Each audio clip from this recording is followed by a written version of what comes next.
Hello and welcome to the Ohio High School Hoops Around the State podcast. Today we have the man behind the numbers. So we're going to put a face with the name today. We have Mr. Brayton Martin joining us. How you doing today, man? I'm doing great. Thanks for having me on. Oh, it's good to have you. So in case most people that watch this, I'm sure have at least been introduced to your site at this point.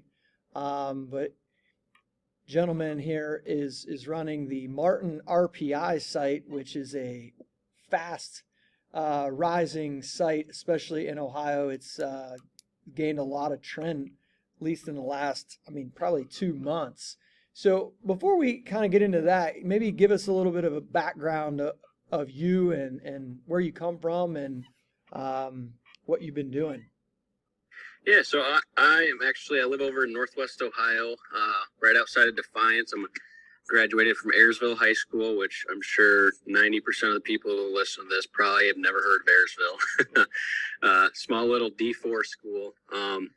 But no, so I've always, always been into, high school hoops, going to state tournament ever since I was, I think first grade was the first time that me and my cousin skipped school to go down to state. Okay. And that was like we look forward to that like we did Christmas every year. It was always one of my favorite weekends of the year, and just going to that every year has always been awesome. So the last few years I've kind of noticed like the districts over in our way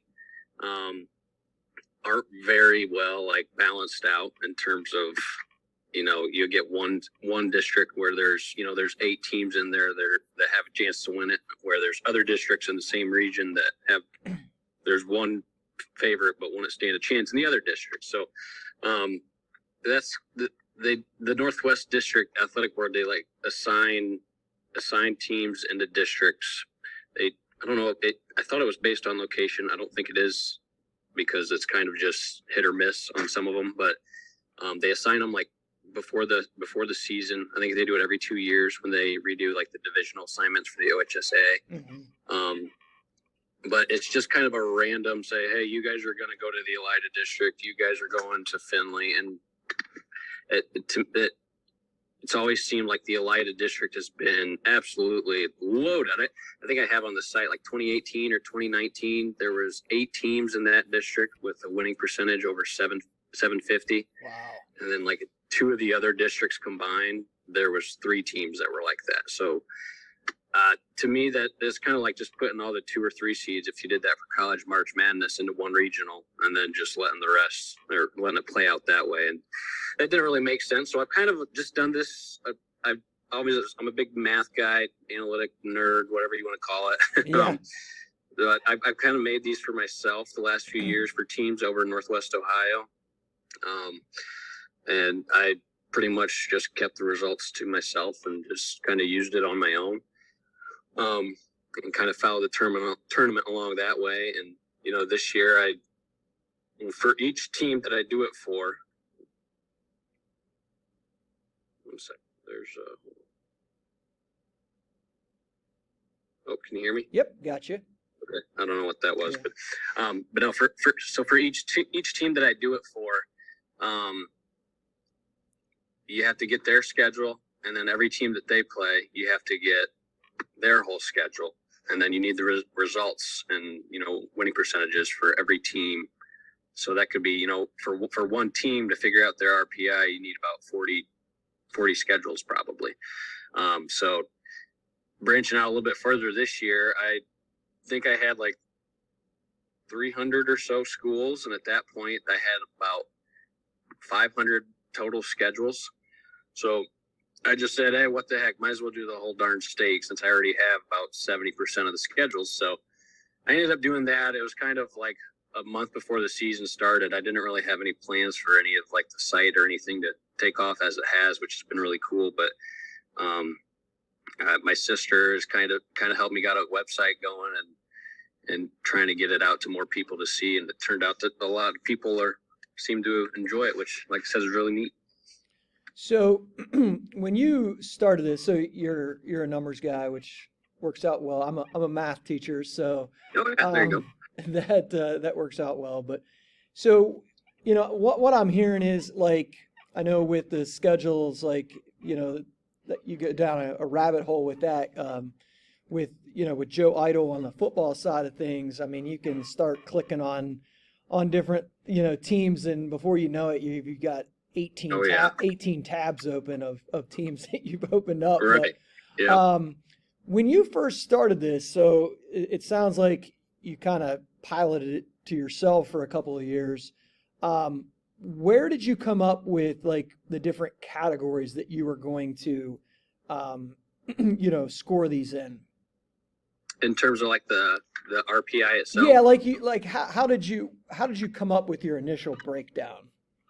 Yeah, so I started the first year I did, I think it was 2019. I just did the generic RPI formula that I think NCAA uses. Yeah. They don't really use it. I mean, they do like that net ranking now, and they have so many different metrics to rank teams. It's crazy. But I started off with that, where I think theirs is like 25% your winning percentage, 50% your opponent's winning percentage, which is basically your strength of schedule. Mm-hmm. And then the last 25% is called your opponent's winning percentage, which is basically like saying, if Ohio State beat a 15-3 Michigan State team, they would get more points than, Dayton would for beating a 15-3 Davidson team, because the 15-3 Big Ten team, that's a little bit stronger of a resume compared to a 15-3 Atlantic 10 team. So it's kind of I thought it was a great way to, to rank teams, to where, like for coaches seating and stuff, there's so many coaches that A, vote on their buddies and whatnot. B, they'll seed teams when they don't really know much about them. Yeah. So if, doing it this way it's an objective way, you can't really, I mean, you can argue how it's the final result you get there with how you weight each one, but it's not really like there's no opinion to any of it. So, so like I said, the first year I did the college one, and then doing that, it was kind of skewed a little bit because it didn't take into account, similar to how Joe Eitel does, is you get more points for beating bigger schools. So then I added that in there. And last year I thought I had it hammered out pretty well. And like throughout this year, I've noticed it might need tweaked a little bit more. Like that some of the coaches that have reached out more towards like the Division I schools are, pointing out that maybe the points you get for beating bigger schools should be a little bit higher than 5%. And I'm going to be toying around with it a lot like after the season. I didn't want to do anything during the middle of the season and mess everything up. So yeah. It definitely could use some tweaking, that's for sure. But I know there's like 8 states right now that actually use RPI to rank for their postseason tournaments.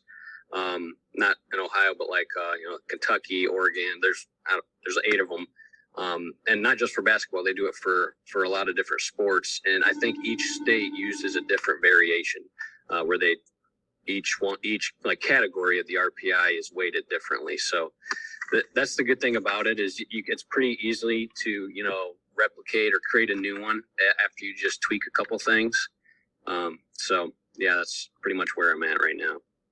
So the thing that when I'm looking at this, the thing that kind of, your records of these teams are very accurate, which has been a gripe for a long time on the basketball sides of things. It's really hard, like even like with max preps, it's like, because you have to be reliant on coaches or whomever team statistician that's going to put those results in there. And it just seems like there's never been a place where you could go, like where football, I mean, those records are extremely accurate, up to the minute. How are you getting, the results and keeping them as accurate as you are?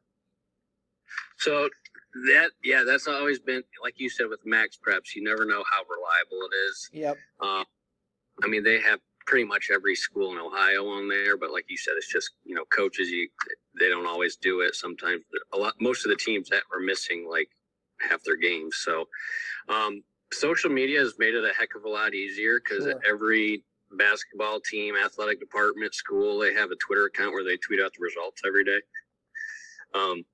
But that can be pretty time consuming, typing in each one, trying to find it. So, where I record all the results on the schedules, I have like links on each one so that I can, go to here. There's a lot of great sites out there. Davie One, I get a lot of scores from them up in Northwest Ohio area. They put in scores, update them every single night. It's got every school in Northwest Ohio, so that's a really easy one. And then there's probably, let's see, 8 to 10 different places I'll go to find scores, and a lot of them are max preps. If they do have max preps, I try to find at least another one just to confirm that that's the case.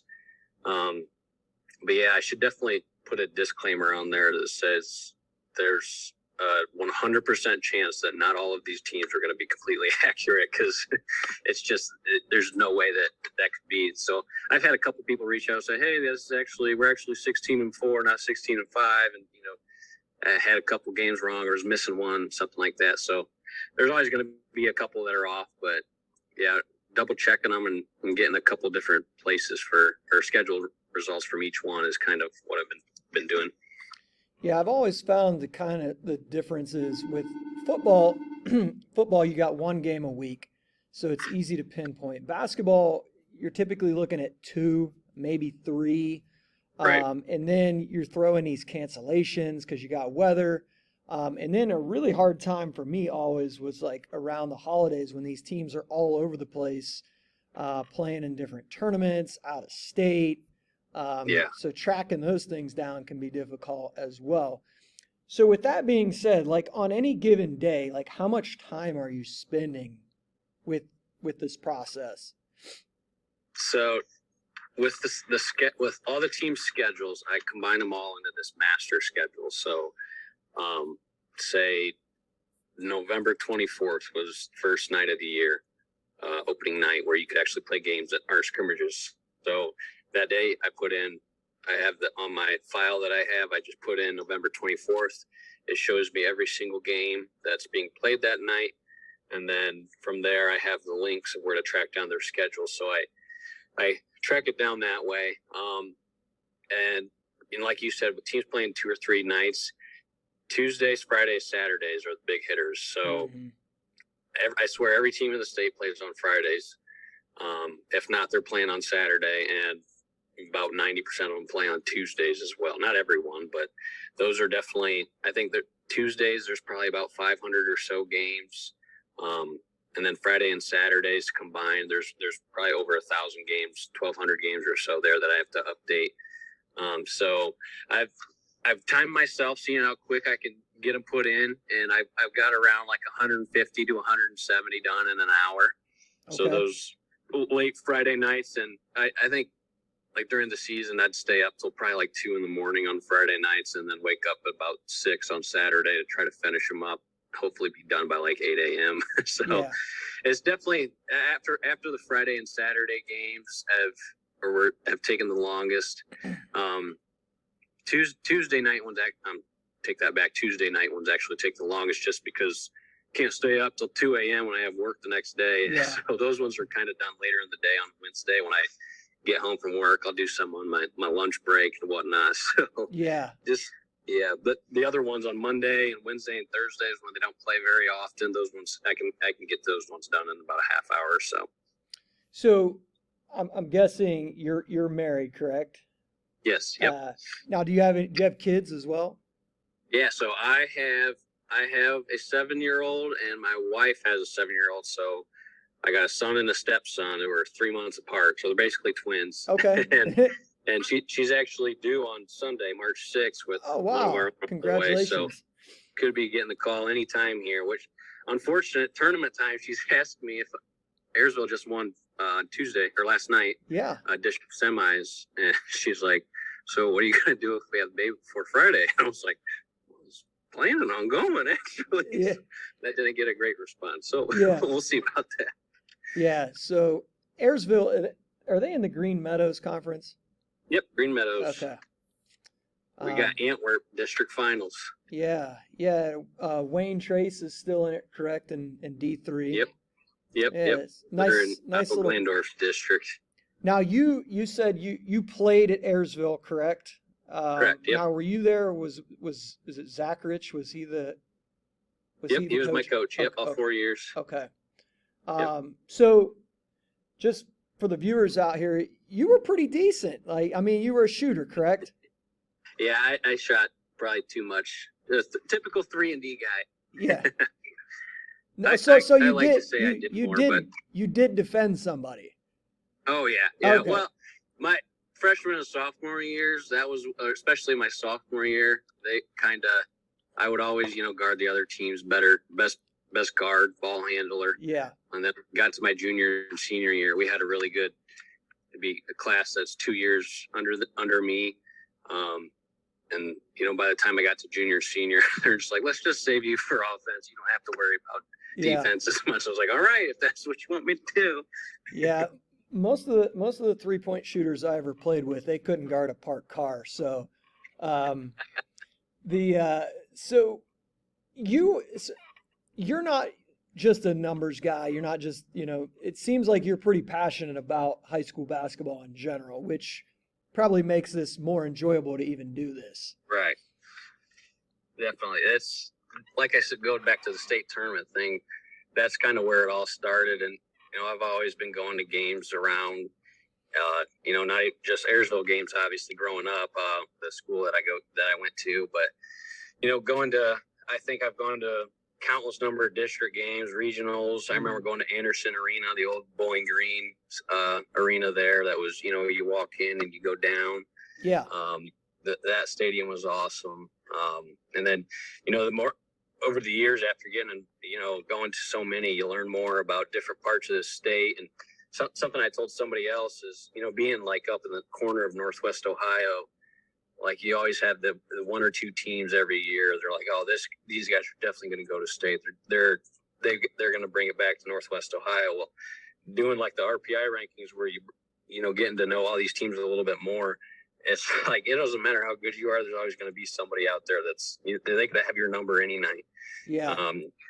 Especially like in Division 4, Antwerp, for example, one of like their best years in history, probably close to it.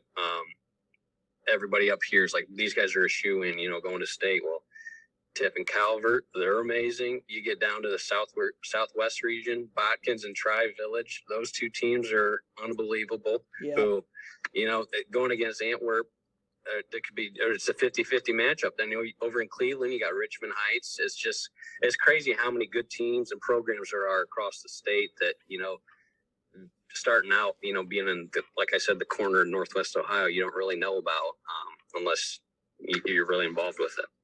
Yeah, so I grew up in Eastern Ohio. I live in the Columbus area now, but living in Eastern Ohio, growing up, like I was well aware of the heavy hitting teams around the state, the monsters, if you will, but like I don't think I ever realized living in that part of the state just how many other good teams there are out there that that may never get to the state because they constantly have to go through these monsters every year. Yep. Exactly. Because the eastern part of the state, I mean, obviously the population there is dwindling, but you still get some teams, especially like in the Tuscarawas County area.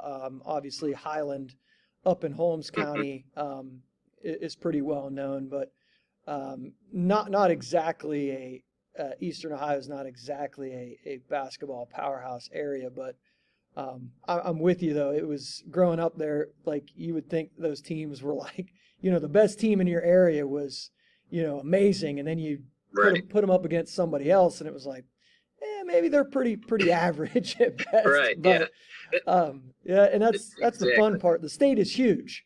The state is huge. I did a ranking the other day of, the toughest districts out of all 64. And I think the Division 2 and Division 4 East districts were were way up there. I want to say like top 2 in both of their divisions. There's like you said, there's so many good teams, and just like the state qualifiers aren't the only good teams in the state. There's like 4 or 5 teams over in that D2 East District that could come out of there, get the regionals, and have to play some even tougher teams. It's just crazy how and that's part of the reason that I've been doing this, is just because like the imbalance across how the brackets have been set up in the past. I would like to see just a D4 school in the East District should have like the same percentage chance, if they're the same seed, as getting to state as like a D1 school in the Toledo area. Yeah. This should just be the same for everybody. So, but yeah. Yeah, you mentioned the D2, D4, and East District. Like the D4 East District, I thought they had probably 6 teams this year that were really, really good. And when you look at the regional setup, they're only getting one of those teams to the regional, where the Southeast. Now, I understand it's a year-to-year thing, but like historically, since Highland has went down to that region, because they used to go to Canton, but they're now down in Athens. I mean, they just ran roughshod over those Southeast teams down there. And then last year, Glenwood, New Boston kind of broke through, and was able to get out of there from Southeast Ohio. But it's a shame that, like, I'd say, yeah, there was probably 6 really good teams there. The East District has probably 4 or 5 really good teams in D2. And I think they're only going to get one. Yeah, they're only going to get one out. Right. Yeah. So that's like like you were saying, in Division 4, there's 18 teams in that East District. Yeah. And then, you look at the 2 Columbus District, there's 19 teams in the Columbus District Division 4. They get 2 out of there. Yeah. They go one goes to Athens, and one goes over to down to Kettering. And like you compare the teams, the 2 Columbus ones in Division 4, those 2 districts there's like, oh my gosh, whoever wins that district, they want to get out of sectionals in that D4 East District, which I don't mean to harp on them, but I mean, the East District, they kind of get the short end of the stick, only getting 1 team out of 18 when they have so many good ones in there. Yeah, one thing that is always, I mean, and it's kind of hard to do because of the travel time, but when you look at the geographical equality, a lot of times when you get to the state, you're not getting the 4 best teams, because getting out of D2 Southwest Ohio is a lot more difficult than getting out of the D2 Athens Regional. So sometimes that's what creates bad semifinal matchups at the state. At times you've seen some pretty lopsided semifinal scores, is that geographical equality. And, that's one of those things I don't really know if there's a whole lot you can do, because it's not like, if you're in the eastern part of the state or southeast, I mean, you're not going to travel to Toledo on a Tuesday night for a game. Right. Yeah. Just to say that we've got the 4 best teams there. I know there's got to be a cutoff point, but with it being high school sports, you definitely have to have some kind of geographical aspect to it. Yep. Just because like you were saying, athletic departments don't have like the budgets of like college programs where they can take a plane or a bus ride and not have to worry about price, staying in a hotel, all kinds of stuff. So yeah, there's definitely, I mean, in a perfect world, in my opinion, I think teams should be seeded by or assigned to the 16 regions and seeded. If there's 55 teams in a region, seed them 1 to 55. Yep. And you might get a couple games in there where a team's going to have to travel hour and a half. But, you look at the playoffs the last couple of years, you got a bunch of those. I mean, you still have some of those across the state now in basketball. So there's no perfect way to do it. But the idea, is to get the closest to that.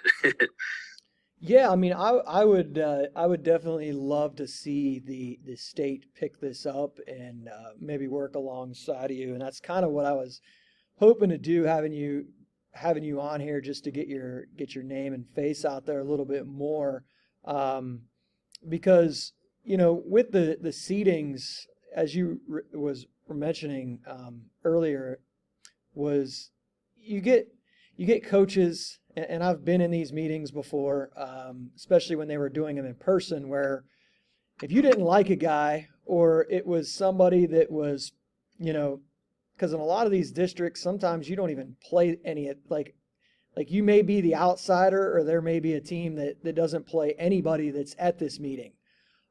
Take, for example, West Holmes. West Holmes is in the East District, Division II. They play in the Ohio Cardinal Conference with Mansfield Senior and, Lexington and those teams. They don't play any of those outside. Well, they don't even play Highland anymore. They don't play anybody in the East District anymore. And then they have to go to this, they're getting seeded by coaches that, I guess if they do their homework, then they probably would know something about them. But if you're not playing them, it's kind of hard to vote on that. Exactly. Yeah. You get, that's a perfect example of, there's even districts like that in Northwest Ohio where you'll get teams in the same district that are an hour away. They don't play each other on the regular season schedule. They don't have any common opponents. So like you said, the coaches can do their homework, but what do they really have to gain from doing that? I doubt most of them do. So they just, I assume they just throw them on there. They'll have their conference allegiances and factor all that. And I know when I was talking about that earlier, I had a couple coaches that were complaining after the tournament draw first weekend of February that were saying, the beer buddy voting system has to be handled somehow. Yeah. I was asking, I had a guy on, Mike Roth from Prep Hoops Ohio a couple weeks ago, and I was trying to pick his brain on this because this is something that's bugged me. As far as once these teams are seeded, then you can go on the bracket. It's not like it's not like a college NCAA bracket where one plays 16. So a lot of times that can get very interesting too. So I guess I'm more like old school where if you get voted one, you're playing the lowest seed. Right. But, in high school, like, for example, in Central Ohio, you get like Beechcroft and trying to think who the number 2 seed was, Buckeye Valley maybe. Both running to the same regional so they can go down to Athens instead of having to, go to the Southwest. Which, I guess it's all about strategy, but I'm more old school. I like to just put them on there as they were voted. Right. I feel I understand the other side of it where, like you said, there's a strategy to it, wanting to, get the easiest way to state. But yeah, in terms of fairness, I'm the same way. I'm more old school to where, one should be playing 64, 2, 63, and so on. But yeah, I get why coaches do that, but you get, like, say the 5 seed wants to, go away where, they don't really agree with what the seeding is. Mm-hmm. Well, then if they go somewhere in a more making the bracket more stacked, well, then that kind of defeats the whole purpose of, having a balanced, tournament. But again, that's the coaches. That I didn't even realize that was a thing until a couple of years ago, because like Northwest Ohio, they do that district wide, but they do it. Well, they seed teams so it was like 1 through. They have like 3 districts that they seed together in the Northeast districts. Then, so it's a little easier for them to pick where they're going to go. So as we wrap up here, what's the biggest thing that you've learned from doing this year as you've taken on the whole state as opposed to maybe just your corner of the state? There's a heck of a lot more teams than I ever thought there were. There's so many teams I've never even heard of before this year. And a thing that you brought up earlier that I didn't say anything about, but the holiday tournaments. Yeah. Holy smokes! There's like all the coaches or athletic directors, they put their schedules on that Arbiter. Yeah. pulled them originally from there. Well, the holiday tournaments, they aren't really on there. So, if the team has 20 games on their schedule, most likely those other 2 are saved for the holiday tournament. But, when you get those, that's when you get all the out-of-state ones. And I think total, including like the out-of-state, schedules and records I had to get, I think there was probably 1,200 or so total schedules I had to get. And there's only 799 teams. So there's so many, not just so many teams in general, but like, again, how we were saying earlier, there's so many more great programs, coaches, all that out there that, being in one little area of the state that a lot of people don't know about. So I think it's been really cool just seeing the reaction to, a statewide, viewpoint of it where, like you have that for football with the regional rankings, but, basketball, there's a ton of different regional sites, like Columbus, the 270 hoops with Zach Fleer is awesome. What he does there. There's, like I said, Davey One up in Northwest Ohio. There's so many different, social media pages, everything. So, but like I said, those are all, we're only going to focus on the teams in our area. So having a statewide viewpoint has been really cool to get going. Yeah, Southwest is pretty good too, because they all run off that like same like website format. Yeah, that all those has conferences. I love those Southwest ones just because they, I know their schedule's going to be on there. It may not be 100% accurate, but it's probably more reliable than Max Preps. Yep. I wish every school in the state would use that same whatever software it is that they use, because it's very easy to follow. And what do you? I know you mentioned something earlier, but what is the, like, you've had a year to kind of look at this, and you don't want to change anything right now, but what's the thing that you're looking to maybe improve on with this with these rankings? Yeah, so I want to tweak the formula somehow to where you do get a little bit more. Like right now, I have it weighted 5% of it is the point factor, like the Joe Eitel stuff, where more points for beating bigger schools. I'm thinking that should be more around 10%. And then for the rest of it, I'm gonna toy around with it. I think once tournament and everything's done with, I kind of want to do a couple like mock rankings where it would basically show me what the rankings would be if I weight things differently. Mm-hmm. Because like I said, with doing it the last couple of years in Northwest Ohio, I thought I had it down great, but not at Northwest Ohio that doesn't play, near the whole schedule that, the Columbus area teams or the bigger schools in Cleveland area where they play, like your St. Ed's and your St. Vincent, St. Mary's of the world who play, nationally ranked teams. Yeah. So it definitely needs some tweaking. I'm going to toy around with it, see what I can come up with. And then my biggest goal for the off season is to, get everything ready to do the girls next year too, because they have the exact same issues that the boys are having with the tournament disparities. So I'd really like to get that going as well as for next year. Well, so, you said you mentioned earlier about going down to the state tournament. What was your first year there? Let's see. It was the year Raymar Morgan was down there, Camp McKinley. I think it was 04, 05 maybe. I think it was the year after LeBron. Didn't get to see LeBron. Okay, so Raymar was there in 04, 05, and 06. So they won it in 05 and 06. So gotcha. So it was one of those years. Yeah. Yeah, so, I know you had mentioned skipping school and going there. Now, have you been to most of them since? So I've been into every one except for Dayton. I haven't been to Dayton yet. Obviously, the one that got canceled in 2020, and then last year I didn't make it down just with limited attendance. And a lot of that, part of what makes it so awesome is just the group. I got a group of pretty much family and friends that go down there. Probably 8 to 12 of us every year, and they weren't really sure about going down just because the whole ticket thing was, we weren't sure about it. So we skipped last year. So this will be my first year going down to Dayton, so I'm really excited to see that. And this will be the first year bringing my 2 boys down for the whole weekend. So they're gonna. I told my wife, I was like, "Hey, you're fine with the boys skipping school for Friday and Monday, right?" And they're just like, "Did you get to do that?" I was like, "Heck yeah, I did every year since first grade." Yeah.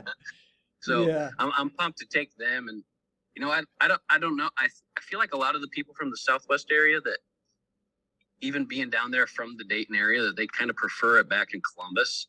Yep.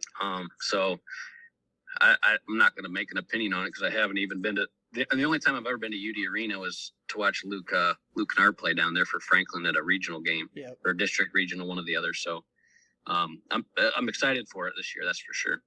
Yeah, I was fortunate enough to go last year. Obviously, it was kind of strange. Right. It was just weird. When you're coming off. Yeah. I think my first state term was 97, so it was the old St. John Arena. So when you've been going that long, and then like last year, there's so limited amount of people, I do think they let in a few more than probably expected. But right. Yeah, UD Arena is awesome. Been to plenty of districts and regionals down there. It's such a cool venue. But yeah, the central location of Columbus, and just when you think of state, you think of getting to Columbus. It's like you don't think of getting to Dayton, even though Dayton is a great basketball city. Right.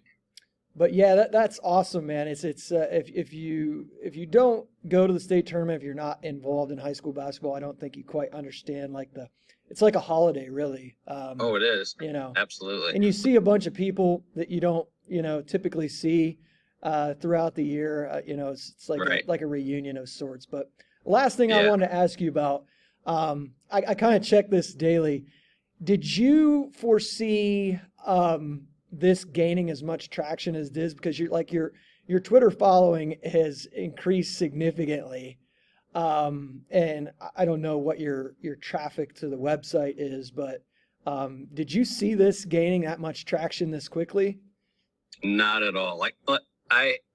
Didn't even plan to create a website or a Twitter account until the Twitter account I was going to do around Christmas time. Yeah. But I had no plans of making a website until I saw how many, or wait, no, it was the other way around. I had no plans of making the Twitter account, just the website. But then, I decided I'd probably post it on there, and it was kind of like a last second thing to get figured out. And it took a while for me to figure out how to get the website up. So I got to a point where I was like, I don't even know if I'm going to have this ready at all next year. I may just stick with, just tweeting out some of the things that I see myself. So, but no, it's definitely been very overwhelming compared to what I never would have thought that so many people been interested in it. The last couple of years doing it for Northwest Ohio schools, I would, tweet out a couple of screenshots of, my spreadsheets for the rankings for the regions up here. And there'd be a few people that would follow along with it. But yeah, this year, seeing how many, coaches and athletic programs on there have been following along and saying they love the site and all that stuff has been super, super cool to see. So yeah, definitely did not plan for any of this at all. It was kind of. Yeah, from a personal standpoint, I love the simplicity of the site. The color scheme is nice. Ooh, thank you. And yeah, I think it's only going to grow from here, man. I'm I'll be honest with you, like many of us, old heads that are in the game, when we see something new pop up, we're very skeptical at first. We want to check it out, and but yeah, man, I was very much impressed, and just keep it up. It's awesome. It's an awesome resource for those of us that love basketball in the state of Ohio. So thank you. I appreciate that. That's funny you said that you old heads are skeptical. I think one of the first places that I posted to, other than, on Twitter, was I started a thread on Yappy and just said, hey, go check it out. And there's a lot of people that were replying. They're just like, wow, this is actually kind of accurate. They were doubting it from right away. Yeah. So yeah, us old heads, man, we're always, it's like you got to pass through the test. We want to check it out before we jump into something. But it's an awesome site, and I appreciate you taking the time to come on here today. I hope that more people recognize your great work that you're doing, man. Thank you. I really appreciate it, helping get the name out there and everything. So It's greatly appreciated. And also, congratulations. You're gonna be even busier coming up. So Yep, I haven't had any texts or calls during this, so I think I'm still good for now. awesome, man. We'll have a great day, man, and hopefully we can talk soon. Yep, for sure. Yep, thank you. Uh-huh.